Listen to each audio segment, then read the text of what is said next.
Hello everyone, my name is Christopher Littlejohn, and I'm going to do my digital report on hip hop and its origins from a b-boy originals perspective. And I use the term b-boy because b-boy stands for a person in hip hop during the culture for the style of dress that he or she wore, and that fashion, the edge, the hip hop street knowledge of what you were doing, and the knowledge of the rap game at the time.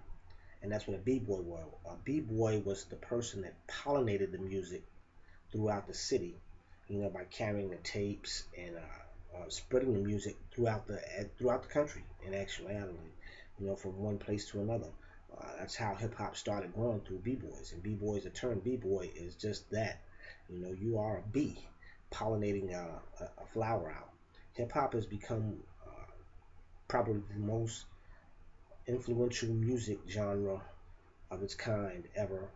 There's nothing close to it. Not rock and roll and jazz combined coming out of America could never do the numbers that hip hop has done, and R&B. It has eclipsed everything that anybody has ever foresaw from the time of its creation. Hip hop was created approximately around 1977, 78 in New York City, and it started with a guy named Kool Herc. He had a apprentice who carried records for him by the name of Grandmaster Flash. Well, we call him Flash now. But he was an electrician, and Flash came up with a device where it was a auxiliary amp, and he put a Q switch in the amp in which he could plug one turntable over to the next without the music ever stopping from running. It would continuously run through the speaker system. All he had to do was hit a switch. To this day, he still does not get credit from the mixing companies that came, Newmark or anyone else ever gives him any royalties for creating that device. But Grandmaster Flash is the original person to create a mixer.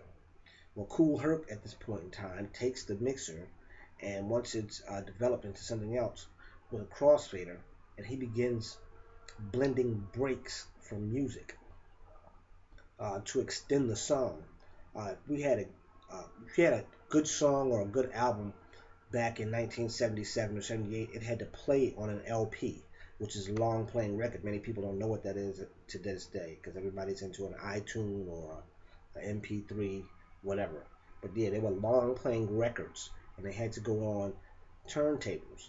So now, to switch each turntable over, the fader would go across, and they would extend the break of a song for at least another 4 or 5 minutes to keep the crowd dancing that enjoyed the song. During this time frame, he would have a master of ceremonies speak, and the master of ceremonies would talk over the break beats in order to uh, facilitate a crowd getting pumped up. He would say something like hip hop ho, yeah ho, and get the crowd's hands jumping up, put your hands in the air if you just don't care, and it would just be on and on in such repetition, just to keep the party going. So that is where the start or the very core of hip hop comes from. It was always about the DJ. The DJ is the master. So from '79, then came the very first rap record. Now, a lot of people give credit to a group called Sugar Hill and the Sugar Hill Gang for having the first rap record, but it was not. In actuality, the very first rap record was made by the Fatback Band, and it was called King Tim III Personality Job. It came out in 1979. I can remember it like yesterday. When that song came on, we went crazy because it was the first time we had ever heard anyone ever rap over music as we were doing in the streets. When rap music started, the Bronx, which gets a bad rap, the Bronx had a lot of musical crews. You would have to go up to the Bronx at the time during Fort Apache era, when Fort Apache was not a safe place to visit, but it was a lot of dilapidated buildings, and it made it easy for people to jack electricity from the street lights and run them into an abandoned building and have a party. The DJ would set up, you would come in there and be in an abandoned building. That's where hip hop is, the grimy basements of that. And it didn't matter. because then we started rapping about things, that the fact that we were in this abandoned building, and it was a dilapidated situation, and those things became the forefront.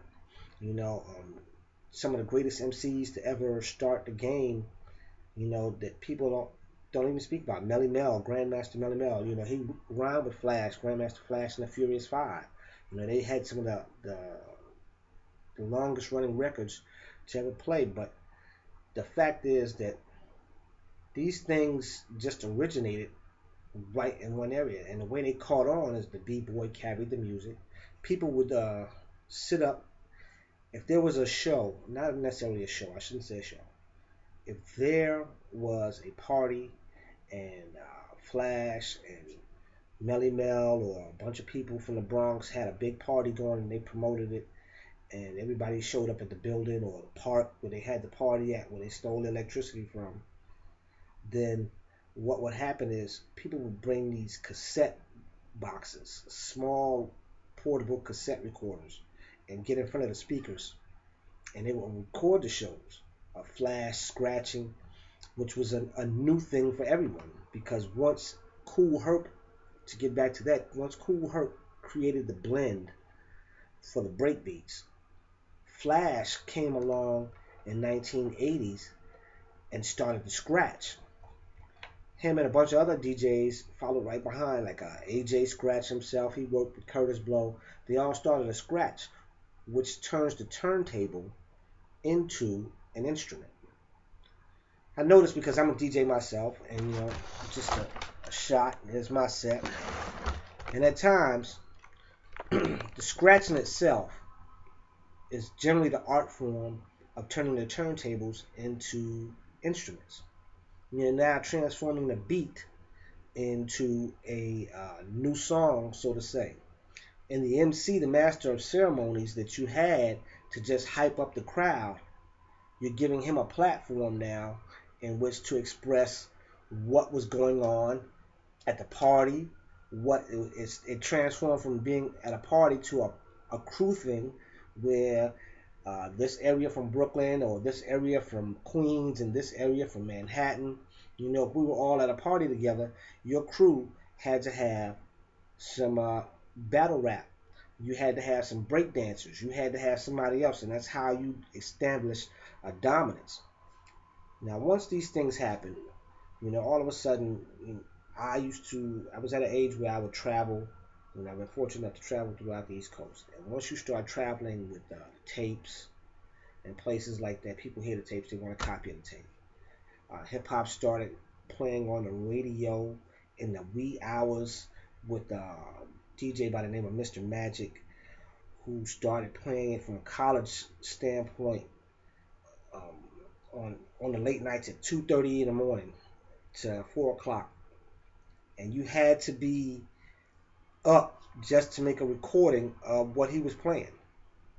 But if it wasn't for him playing what he played, a lot of the underground rap and a lot of the guys would come into the studio and they would do freestyles, which is a term of an MC being able to just rhyme over a beat by itself, what I'm saying, without writing anything new, without doing anything. He has the skill to do it right there. See, when I was in a young age in hip hop, it was always considered to be not a violent thing, but a contact sport, where you had to be prepared to be lyrically, capable of dealing with somebody, from a verbal standpoint on music. You had to be good. If you didn't, the crowd would boo you. If you got booed or you had no game, your crew and you were gone. These are all the premises and the tenets of hip hop in itself and the hip hop culture. I'm impressed and happy to see that hip hop has grown the way it is to a worldwide phenomenon. Because I can remember people saying it just won't last. It is not real. It's not anything that's gonna last. It didn't have any horns. And as I stated in the beginning of this, hip hop is now the dominant force. Hip hop has the culture coming out of New York City been one of the biggest phenomenons to actually go worldwide. You can see children in Japan dressed the way we used to, with Yankee caps and hip hop culture, watching your sneakers, and your pants sagging. It's an influence that has been worldwide spread so far. I don't care where you go. I've been blessed to go to many countries in this world and many of the states in this country. You know, I've been to at least 4 continents on this planet, and I can honestly say that no matter what, there's always been an influence of hip hop culture in that area. That's phenomenal in itself. That is a worldwide reach beyond gospel or Jesus Christ himself, because I have never seen anything more uniting than hip hop. A Muslim, a Jew, it doesn't matter. Uh, uh, Someone from Japan, someone from China. They can be totally different except into the area of hip hop. They all have that certain. Everybody wants to have that certain swagger or to be affiliated with a genre because of the influence and what it stands for. Now, as it is today, I'm very disappointed in the way it is, and it makes me feel like an old man. But it is what it is. I mean, the hip hop culture today is transformed. I don't agree with young men in the fashion today wearing dresses or things of that nature, because you send a message out, even though it's okay to be different. You know, you're still changing the culture. You understand? The culture is what it is, and it has its roots. But the idea of hip hop was always to be new and fresh and original, and try to be more original than the next person. And that was the beauty in the art form. In the dance steps, you had to be original. In your art, you had to be original. As far as your graffiti, in your dress, you had to be original. You had to be sharp. You didn't have to look like Raggedy Ann and Andy. And now they've just taken it to the extreme, and that's because of the commercialization